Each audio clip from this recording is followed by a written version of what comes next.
तो 7 फेज में होने वाले लोकसभा चुनाव के लिए आज दूसरा फेज था। 13 राज्यों की 88 लोकसभा सीटों पर आज वोटिंग संपन्न हो गई और अपेक्षाकृत ज्यादा वोटिंग देखने को मिली। हालांकि कुछ सीटों पर अभी उतना उत्साह देखने को नहीं मिला जितना की उम्मीद की जा रही थी, लेकिन कई जो बड़े दिग्गज हैं उनकी किस्मत भी एक तरीके से आज ईवीएम में बंद हो गई है, जिसमें कई केंद्रीय मंत्री भी शामिल है। इसके साथ साथ अगर बात की जाए तो हर पोलिंग स्टेशन पर, देश के हर पोलिंग स्टेशन की अगर बात की जाए तो वहां पर लोकतंत्र के विविध रंग देखने को मिले। किस प्रकार से रहा आज दूसरे दौर का 88 लोकसभा सीटों पर मतदान, देखिए इस रिपोर्ट में।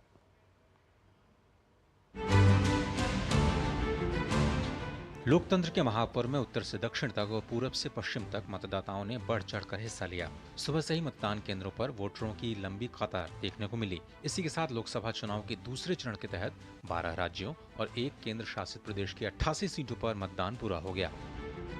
दूसरे चरण में जिन 88 सीटों पर वोट डाले गए उनमें असम की 5 सीटें, बिहार की 5 सीटें, छत्तीसगढ़ की 3 सीट्स, कर्नाटक की 14 सीटें शामिल हैं। केरल की सभी 20 सीटें, मध्य प्रदेश की 6, महाराष्ट्र की 8, मणिपुर की 1, त्रिपुरा की 1, जम्मू कश्मीर की 1, राजस्थान की 13, उत्तर प्रदेश की 8 और पश्चिम बंगाल की 3 सीट्स शामिल रहीं। मतदान के दौरान पहली बार वोट डालने वाले युवाओं और महिलाओं समेत सभी वर्ग के मतदाताओं में खासा उत्साह देखने को मिला। युवा मतदाता सेल्फी लेकर दूसरे मतदाताओं का भी उत्साह बढ़ाते नजर आए।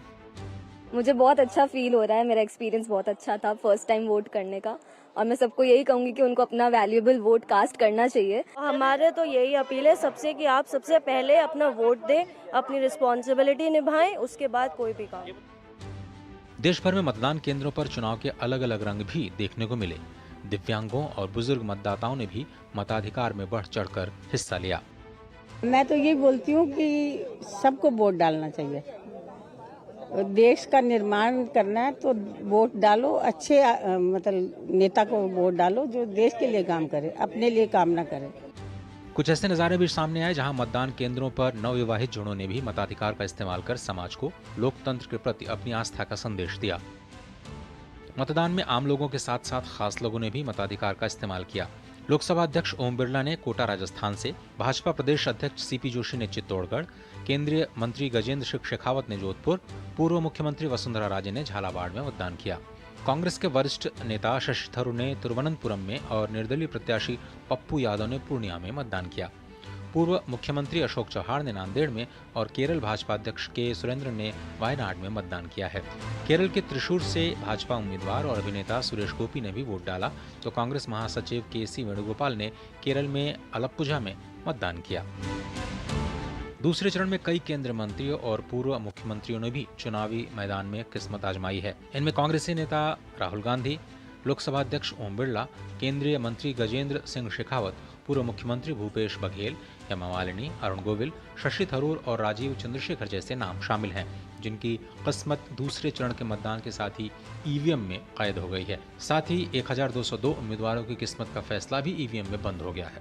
हालांकि जीत को लेकर सभी दलों और नेताओं के अपने अपने दावे हैं।